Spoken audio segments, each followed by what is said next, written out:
أعوذ بالله من الشيطان الرجيم بسم الله الرحمن الرحيم إن الله وملائكته يصلون على النبي يا أيها الذين آمنوا صلوا عليه وسلموا تسليما. درود پڑھو. اللهم صل على سيدنا ومولانا محمد وعلى آل سيدنا ومولانا محمد وبارك وسلم عليه. الصلاۃ والسلام علیک یا سیدی یا رسول اللہ وعلی آلک واصحابک یا سیدی یا حبیب اللہ. الصلاۃ والسلام علیک یا سیدی یا رحمۃ للعالمین وعلی آلک واصحابک یا سیدی یا خاتم النبیین. قال اللہ تبارک و تعالی فی قرآن المجید ولا یغتب بعضکم بعضا ایحب احدکم ان یأکل لحم اخیہ میتا فکرہتموہ. اللہ تبارک و تعالیٰ قرآن مجید فرقان حمید میں ارشاد فرماتا ہے اور ایک دوسرے کی غیبت نہ کرو. تم میں کوئی پسند کرے گا کہ اپنے مرے بھائی کا گوشت کھائے تو یہ تمہیں گوارا نہ ہوگا. اللہ تبارک و تعالیٰ قرآن مجید فرقان حمید میں ارشاد فرماتا ہے کہ تم میں سے کون پسند کرتا ہے اس بات کو کہ کوئی اپنے مردہ بھائی کا گوشت کھائے. نبی کریم صلی اللہ تعالیٰ علیہ وسلم کا فرمان ہے کہ ہر مسلمان کا خون، مال اور عزت حرام ہے. قرآن پاک میں فرمایا گیا کہ جو بندہ غیبت کرتا ہے، جو بندہ چغلی کرتا ہے، غیبت کرتا ہے، وہ اسی طرح ہی ہے جس طرح وہ اپنے مردہ بھائی کا گوشت کھاتا ہے. تو اللہ کے محبوب صلی اللہ علیہ وسلم کا فرمان ہے کہ مسلمان کا خون، مال اور عزت حرام ہے دوسرے مسلمان پر. غیبت عزت کو کھا جاتی ہے اور اللہ تعالیٰ نے اسے مال اور خون کے ساتھ یکجا ذکر کیا ہے. جب بندہ کسی کی غیبت کرتا ہے تو ظاہری بات ہے کہ غیبت جو کرتا ہے بندہ، اس کو کہا گیا ہے کہ وہ اسی طرح ہی ہے جس طرح وہ اپنا مردہ بھائی کا گوشت کھاتا ہے. تو اس کو اللہ تبارک و تعالیٰ فرماتا ہے کہ کون پسند کرتا ہے کہ کوئی اپنا مردہ بھائی کا گوشت کھائے. تو یہ مثال دے کے سمجھایا گیا ہے کہ جب تم کسی کی غیبت کرتے ہو تو اسی طرح ہی ہوتا ہے جس طرح تم اپنے مردہ بھائی کا گوشت کھاتے ہو. حضرت ابو برزہ رضی اللہ تعالیٰ عنہ سے مروی ہے کہ حضور نبی کریم صلی اللہ تعالیٰ علیہ وآلہ وسلم نے فرمایا کہ ایک دوسرے پر حسد نہ کرو، ایک دوسرے پر حسد نہ کرو، بغض نہ کرو، دھوکہ نہ دو، پیٹھ پیچھے برائیاں نہ کرو اور ایک دوسرے کی غیبت نہ کرو. اللہ تعالیٰ کے بندو بھائی بن جاؤ. اس حدیث پاک میں نبی کریم صلی اللہ تعالیٰ علیہ وآلہ وسلم نے ارشاد فرمایا کہ ایک دوسرے کے ساتھ حسد نہ کیا کرو اور ایک دوسرے کے ساتھ بغض نہ رکھا کرو، عداوت نہ رکھا کرو اور ایک دوسرے کو دھوکہ نہ دیا کرو اور کسی کی پیٹھ پیچھے برائی نہ کیا کرو اور ایک دوسرے کی غیبت نہ کیا کرو. فرمایا کہ اے اللہ کے بندو آپس میں بھائی بن جاؤ. جب بندہ بھائی بن جاتا ہے، مسلمان کا بھائی ہے، تو فرمایا کہ ایک دوسرے کا جو مال ہے اس پر حرام ہو گیا. یہ جو اس کی مال کی حفاظت کرنا اس پر دوسرے پر ضروری ہے. حضرت جابر اور حضرت ابو سعید رضی اللہ تعالیٰ عنہما سے مروی ہے کہ حضور نبی کریم صلی اللہ تعالیٰ علیہ وآلہ وسلم نے فرمایا کہ غیبت سے بچو، کیونکہ غیبت زنا سے بھی بری ہے.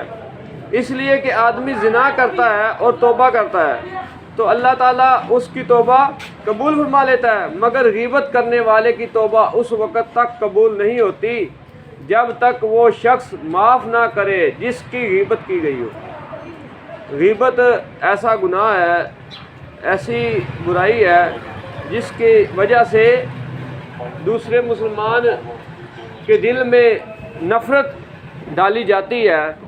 تو جب تک جس کی غیبت کی گئی ہے اس سے وہ معافی نہیں مانگ لیتا تب تک اس کی معافی نہیں ہے۔ حضرت انس رضی اللہ تعالیٰ عنہ سے مروی ہے کہ حضور نبی کریم صلی اللہ تعالیٰ علیہ وآلہ وسلم نے فرمایا کہ معراج کی رات میرا ایسی قوم پر سے گزر ہوا جو اپنے چہرے ناخنوں سے نوچ رہے تھے۔ میں نے کہا جبریل یہ کون ہے؟ جبریل علیہ السلام نے کہا یہ وہ لوگ ہیں جو لوگوں کی غیبت کرتے ہیں اور ان کی عزت کو پامال کرتے ہیں۔ حساب لگائیں کہ کتنا سخت عذاب ہے کہ وہ خود ہی اپنے چہروں کو اپنے ناخنوں سے نوچ رہے ہیں، جو لوگ دوسرے لوگوں کی غیبت کرتے ہیں اور ان لوگوں کی عزت کو پامال کرتے ہیں۔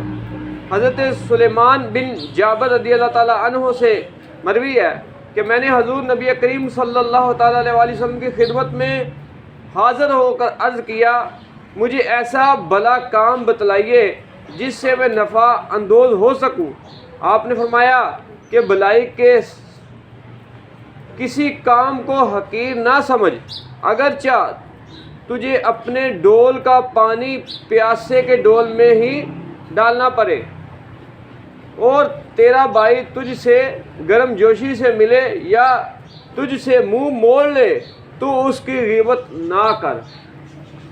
اس حدیث پاک میں بھی غیبت کے متعلق بتایا گیا ہے کہ چاہے سامنے والا بندہ جو ہے وہ تجھ سے اچھے طریقے سے ملے یا منہ موڑ لے پھر بھی تو اس کی غیبت نہ کر، اس کی برائی نہ کر۔ لیکن ہمارا حال یہ ہے اگر ہم اپنے معاملے پر غور کریں تو ہم جو ہے ہمارے ساتھ ایک دن کوئی بات نہیں کرتا ہے تو دوسرے دن ہم اس کی غیبت کرنا شروع کر دیتے ہیں، اس کے خلاف بہتان لگانا شروع کر دیتے ہیں، اس کی چغلیاں کرنی شروع کر دیتے ہیں۔ حالانکہ ہمیں سب سے پہلے اس بات کا خیال رکھنا چاہیے کہ وہ بندہ نہیں دیکھ رہا لیکن اللہ تعالیٰ تو دیکھ رہا ہے، اللہ تعالیٰ دیکھ رہا ہے، اس کو نہ اونگ ہے نہ نیند ہے، وہ ہر وقت دیکھتا ہے، سنتا ہے، سمیع ہے، بصیر ہے۔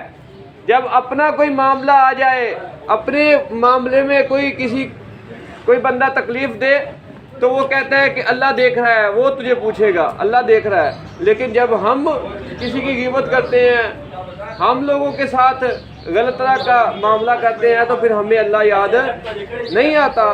سب سے پہلے ہمیں اللہ سے ڈرنا چاہیے، اللہ سے ڈرنا ہم پر فرض ہے۔ تو جب بندے کو اللہ تعالیٰ کی یاد ہوگی تو وہ کسی کی غیبت نہیں کرے گا، چغلی نہیں کرے گا، کسی پر بہتان نہیں لگائے گا۔ لیکن جب اللہ تعالیٰ کی یاد نہیں ہوگی تو پھر وہ شرم حیا اس میں نہیں ہوگی تو پھر وہ غیبت کرے گا۔ تو لہٰذا ہمیں جو احادیثیں بیان کی گئی ہیں اور اللہ تعالیٰ کا فرمان جو بیان کیا گیا ہے کہ جب بندہ کسی کی غیبت کرتا ہے تو وہ اسی طرح ہی ہے جیسے کہ اپنے مردہ بھائی کا گوشت کھاتا ہے۔ تو ہمیں ایسے معاملے سے بچنا چاہیے، اللہ تعالیٰ سے ڈرنا چاہیے۔ جب بندہ اللہ کی یاد کرتا ہے، اللہ تعالیٰ کا ذکر کرتا ہے تو پھر جب اس کو اللہ یاد ہوتا ہے تو پھر وہ غیبت سے بچ جاتا ہے، پھر وہ ایسے کاموں سے بچ جاتا ہے۔ یہ جب بندہ غفلت میں رہتا ہے تو پھر جب اللہ تعالیٰ کے ذکر سے غافل ہوتا ہے تو پھر ہی اس کے دل میں ایسی باتیں آتی ہیں، ایسی چیزیں آتی ہیں۔ لہٰذا ہمیں اللہ تعالیٰ کا ذکر کثرت سے کرنا چاہیے۔ اللہ تعالیٰ کی جب ہم یاد کریں گے، کثرت سے اس کا ذکر کریں گے، اللہ کے نیک بندوں کے پاس بیٹھیں گے تو انشاءاللہ تعالیٰ یہ برائیاں دور ہو جائیں گی۔ لہٰذا ہمیں اس چیز کو دیکھنا چاہیے ہمیں کہ ہم جو ہیں وہ کسی کی غیبت تو نہیں کرتے۔ بغض یا حسد یہ ایسی بیماریاں ہیں جو اعمال کو تباہ اور برباد کر دیتی ہیں۔ لہٰذا ہمیں غیبت سے بچنا چاہیے۔ اللہ تعالیٰ ہمیں غیبت سے بچنے کی توفیق عطا فرمائے. آمین. الحمدللہ رب العالمین والعاقبۃ للمتقین والصلاۃ والسلام علی سیدنا